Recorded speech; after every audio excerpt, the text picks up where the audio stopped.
Quan held the letter in his hand, a vague sense of unease rising in his chest. Thanh had been in prison for 6 months, so why was she only now mentioning one final truth? More importantly, what was she still hiding? The letter contained just a single line. I haven't told you the final truth. If you want to know, come to my old house at 17 Hoang Hoa Tham Street. You'll find everything there. Quan frowned. He had thought everything was over when Thanh was arrested, but if she was still keeping secrets, it meant this was far from finished. Clutching the letter tightly, he glanced out the window. The sky was a dull gray, heavy cloud swirling ominously, as if signaling an approaching storm. A gnawing unease crept into his chest, but he knew he couldn't ignore this. If there was still something left undisclosed, he had to find out what it was. That night, Quan drove to the address in the letter. The house at 17 Hoang Hoa Tham Street was tucked away in a narrow alley, surrounded by ancient trees. It had a desolate, abandoned look, dust-covered windows, peeling paint on the walls. As he approached, his heartbeat quickened. The wooden door creaked as he pushed it open. A musty smell filled the air.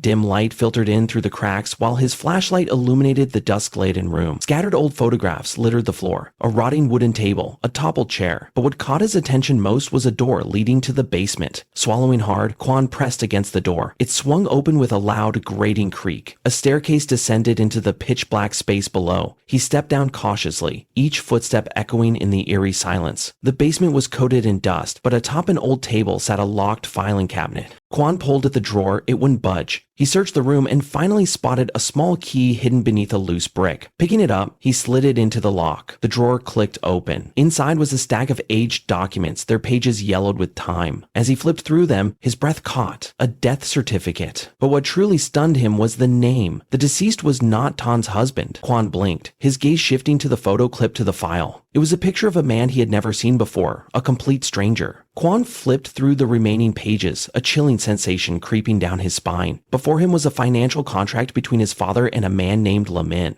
Tucked between the documents was an old photograph, his father, Thanh, and an unfamiliar man. His heartbeat quickened.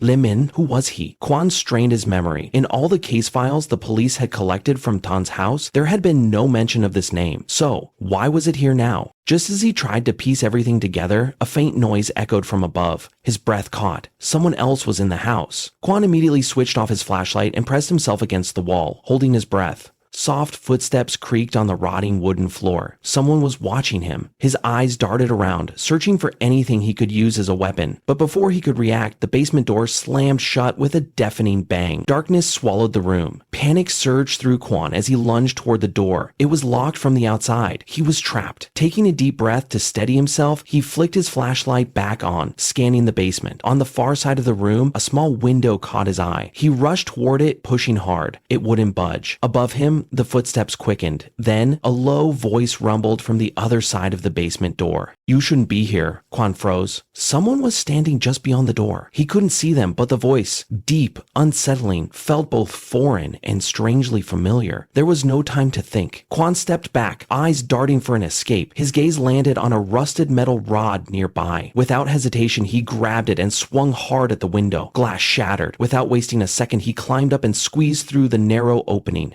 Outside, a dark alley stretched before him, his only way out. Just as he hit the ground, the basement door burst open behind him. A shadowed figure lunged downward, but Quan had already sprinted toward the street ahead. He ran. No footsteps pursued him, but the voice still echoed in his mind. You're meddling with something you shouldn't. Stop now while you still can. That night, back in his apartment, Quan lay awake, unable to shake the weight of the night's events. The questions in his mind repeated over and over, refusing to let him rest. Why did Lemmy's name appear in Than's files? If the man who died years ago wasn't her husband, then who was he? More importantly, who was watching him? The shadow lurking in the abandoned house, the low voice that still echoed in his mind? You're meddling with something you shouldn't. Stop now while you still can. Kun knew this wasn't just a threat. Someone truly wanted to stop him from digging any further. As dawn approached, exhaustion finally pulled him into a brief sleep, only to be met with a strange nightmare. He stood in a pitch-black room. Whispering voices surrounded him, growing louder. Suddenly, a freezing hand gripped his shoulder. Quan spun around. A man stood before him, his face covered in deep scars, his hollow eyes staring straight at him. In a raspy voice, he whispered, "Stop it before it's too late." Quan jolted awake, his heart hammering in his chest. Cold sweat drenched his forehead. He knew he couldn't investigate this alone. That day, he sought out Luan, his trusted friend and a skilled lawyer. At a quiet cafe, Luan frowned as Quan laid the folder on the table. Flipping through the documents carefully, he finally spoke. "Let me in. That name does ring a bell. I've never seen anyone linked to Tan's case with that name. Quan clenched his fists. I need you to look into him. If possible, find out if he had any connection to Tan or my father. Luan nodded but hesitated. I'll look into it, but you need to be careful. If someone's been following you, they might already know what you're up to. Quan smirked, his voice low. There's no turning back now. That night, Quan sat in his living room flipping through the documents again and again. Just as he was about to get up to make some coffee, a noise? He approached the window. A chill crept up his spine as he reached for the curtain. He pulled it back. Nothing. Just darkness outside. Exhaling sharply, he shook his head. Maybe he was just paranoid. But then, his phone vibrated.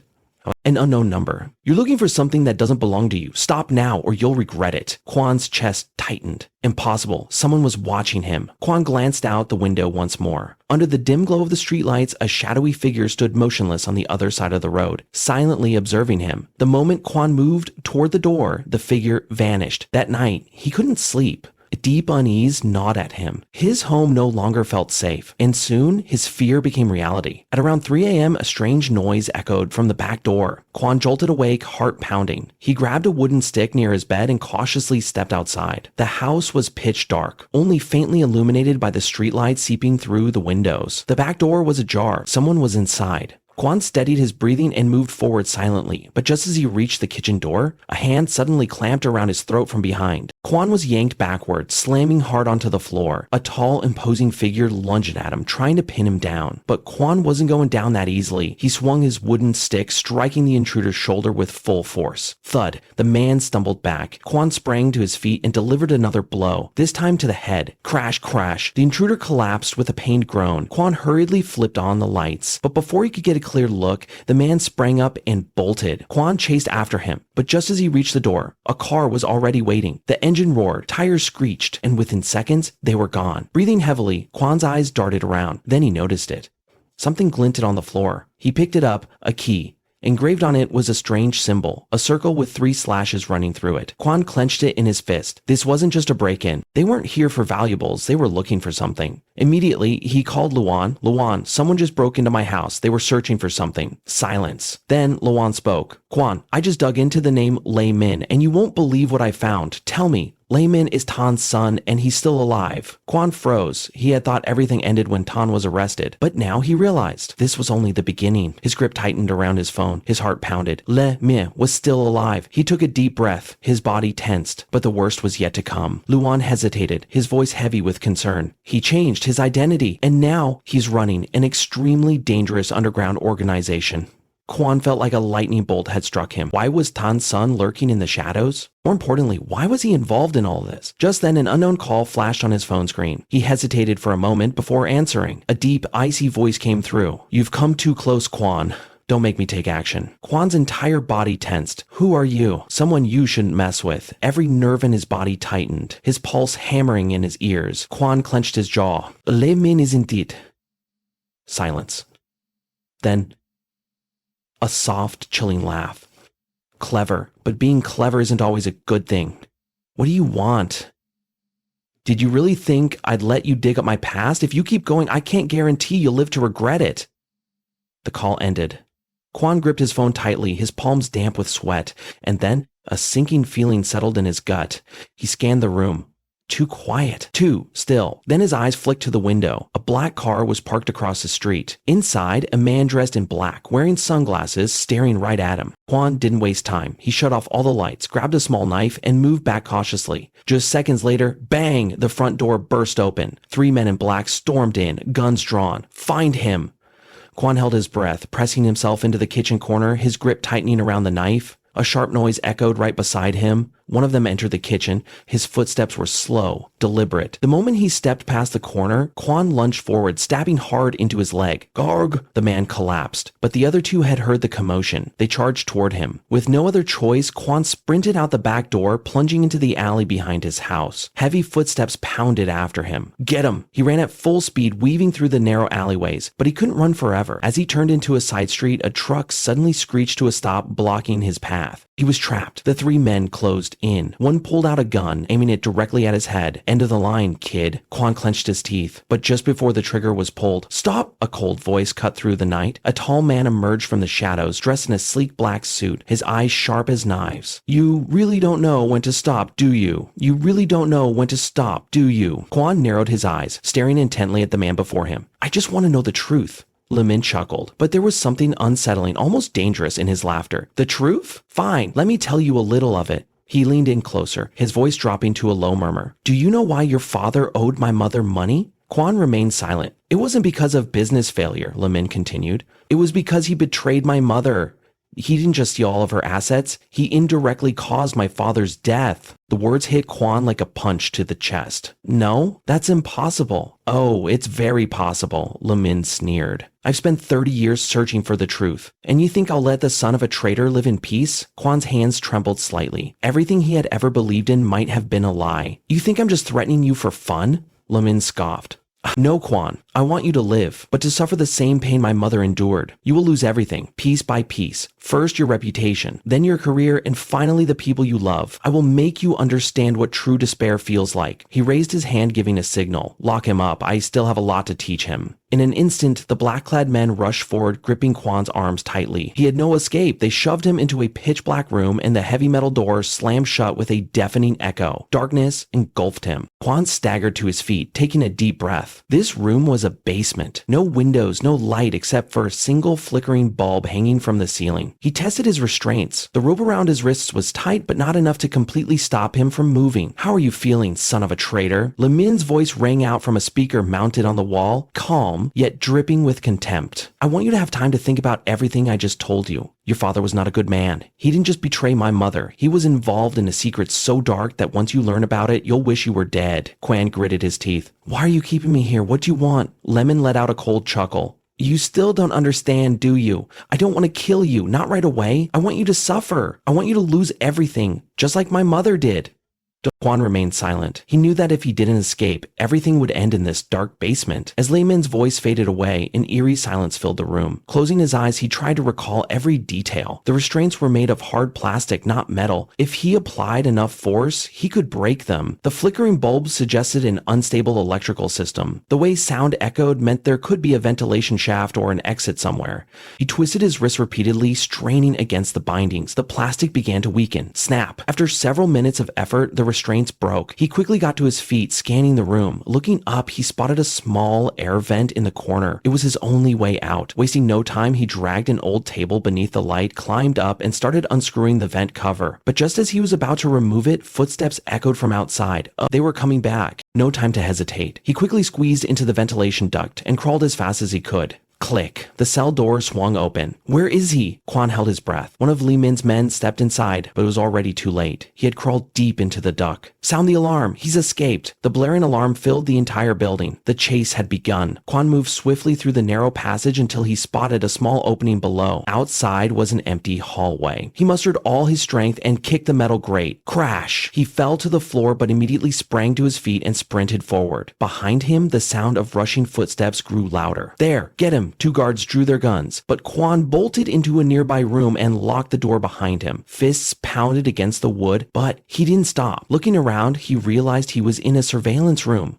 The monitors displayed the exterior of the building. It was an old warehouse on the outskirts of town. The main gate was to the east. If he could reach it, he had a chance to escape. But before he could act, bang! The door was kicked open. One of Lehman's men charged in, but Quan grabbed a metal rod nearby and swung it with full force. Thud, the man collapsed instantly. Quan turned to run, but bang! A gunshot rang out. A searing pain shot through his arm as the bullet grazed him. Standing before him, gun still smoking, was Lehman. "You really are stubborn." Quan clenched his fists, blood seeping from his wounded arm, staining his shirt, but he did not back down. "I won't let you ruin my life the way you ruined your mother's." Lemin smirked, his eyes filled with mockery. "I don't have to do anything. You'll destroy yourself." The moment he finished speaking, Quan suddenly grabbed a chair and hurled it straight at him. Crash! Lemin instinctively stepped back, giving Quan the only chance he needed. Without hesitation, he bolted out of the room, sprinting toward the main gate. Outside, the night was dark, but a car was waiting up ahead. "Hurry up!" Luan shouted from inside. Behind Behind him, Lei Min's men stormed after him, firing their guns. Bang! Bang! A bullet whizzed past his ear. Quan dove into the car, slamming the door shut. Go now! Luan floored the gas pedal. The tires screeched as the car sped out of the warehouse. Behind them, their pursuers jumped into an SUV, closing the distance rapidly. But Luan was ready. Screech! He made a sharp turn into a narrow alleyway. The CVU lost control, skidding before crashing straight into a utility pole. Serves them right. Breathing heavily, Quan glanced at the rearview mirror. They were safe. After the heart-pounding escape, Luan drove Quan to a safe house, somewhere no one could track them down. Though Luan had treated his arm wound, the questions in Quan's mind remained unanswered. Luan, I need to know everything about my father, Quan muttered. Lei Min said my father didn't just betray his mother, he was involved in something much bigger. I can't trust him, but what if there's some truth to it? Luan sighed and opened his laptop. I've been digging into your father's records, and there's something you never knew. He pulled up a classified document. There, on the screen, was the name Wen Van Huang Quan's father, alongside a list of suspicious financial transactions. Your father, Wen Van Huang, was once a major shareholder in an underground financial syndicate, and that syndicate is the very reason Than's family went bankrupt. The truth hit Quan like a dagger to the heart. No.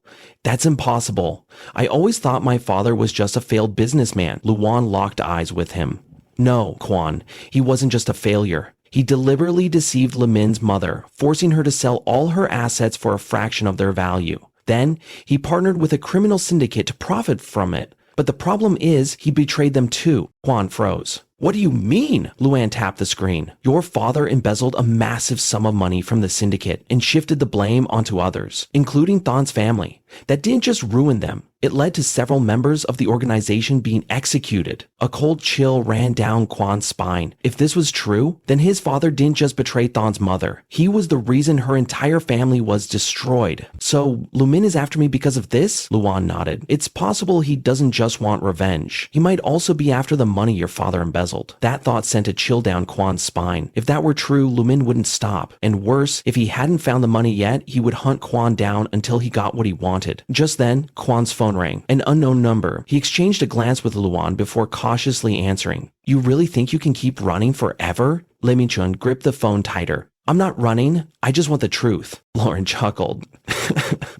You're pathetic. Even now, you still think everything is black and white? You think you're the victim here, Quan? No, you are the consequence of a crime. Quan clenched his fists, but he knew he had to stay calm. Then tell me. If you want to kill me, do it. But if you really want the truth, face me. Oh, I will. Lei Min's voice was icy. But this time I make the rules. Tomorrow 8 p.m. I'll send you the location later. And don't even think about running, because if you don't show up, I promise the next person will be your father.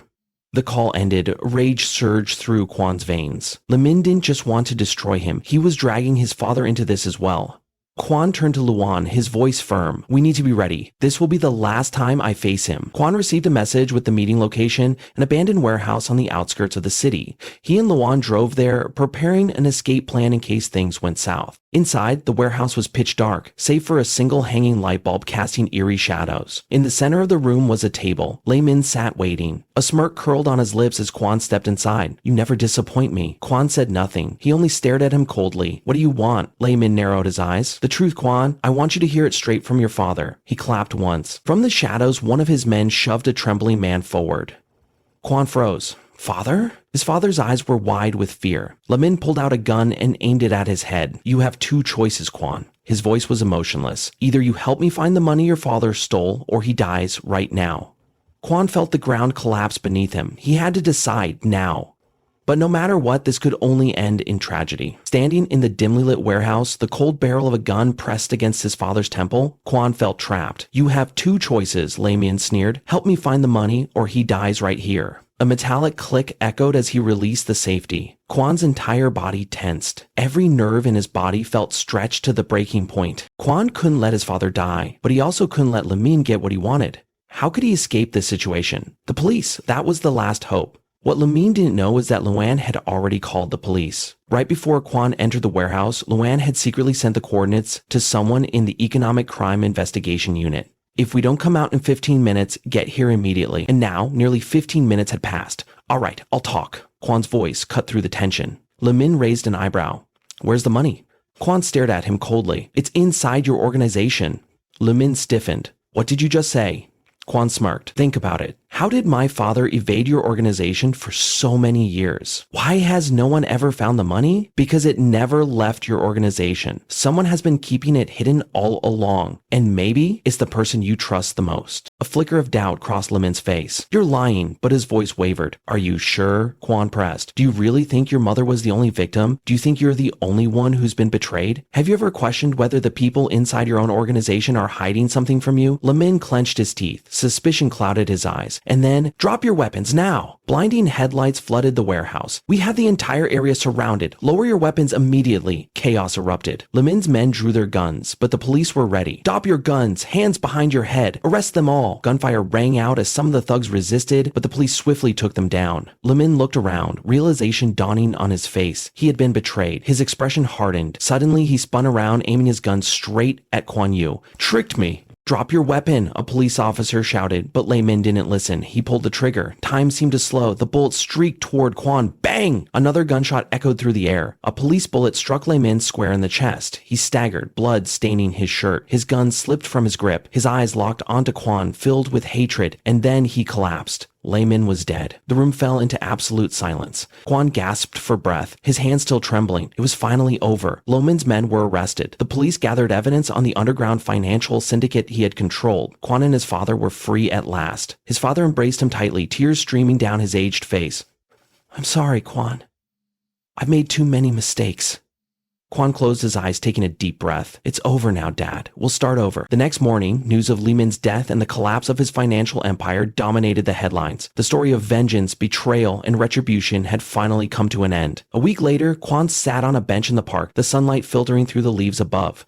He unfolded the last letter left behind by Ba Tan before she was arrested. I spent my whole life consumed by hatred, but in the end I realized that vengeance never brings peace. If you can, live a different life than your father's. Learn to forgive. Quan folded the letter and closed his eyes. He didn't know if he could forgive. He couldn't erase the pain he had endured. But one thing he knew for certain, he would not let hatred consume his life, as it had consumed Ba Tan and Min. From now on, he would move forward. A new chapter had begun, an escape from the darkness. A week after that fateful night, Quan sat quietly on a bench in the park. A gentle breeze carried the scent of leaves and damp earth. The last letter from Ba Tan still rested in his hands. I spent my whole life consumed by hatred, but in the end I realized that vengeance never brings peace. If you can, live a different life than your father's. Learn to forgive. Quan sighed. He didn't know if he could ever truly forgive. He couldn't erase the scars of the past, but he knew one thing for sure. He wouldn't let the past dictate his future. His father had been placed under police protection and enrolled in a witness protection program, shielding him from the remnants of the organization. It was over. Now he could finally move forward on his own path. His father made a decision to move to a small town, spending his remaining days in the peace he had never known. I know I've made mistakes, and I don't expect your forgiveness, but at the very least, I hope you can live a better life than I did. Quan looked at him, silent, but this time there was no resentment in his heart. The cycle of hatred had come to an end. Luan, his close friend and lawyer, had received a job offer from a non-governmental organization specializing in helping victims of financial fraud. Do you want to come with me? Quan smiled. He didn't know what path lay ahead, but one thing he knew for certain, he would not walk the same road his father had. He would choose a different way to live. And that was how he closed the past and stepped into a new chapter of his life. Now it's your turn to reflect. If you were Quan, would you be able to forgive your father? Or would you carry resentment forever? Do you think Lin had any other choices besides seeking revenge? If you were him, what would you have done? Do you believe the past can be forgotten, or must people always pay for their mistakes? Do you think Quan has truly escaped the darkness? Or will his inner wounds remain forever? Share your thoughts. If you enjoyed this story, don't forget to leave a comment. Would you like a sequel? Thank you for joining this thrilling journey.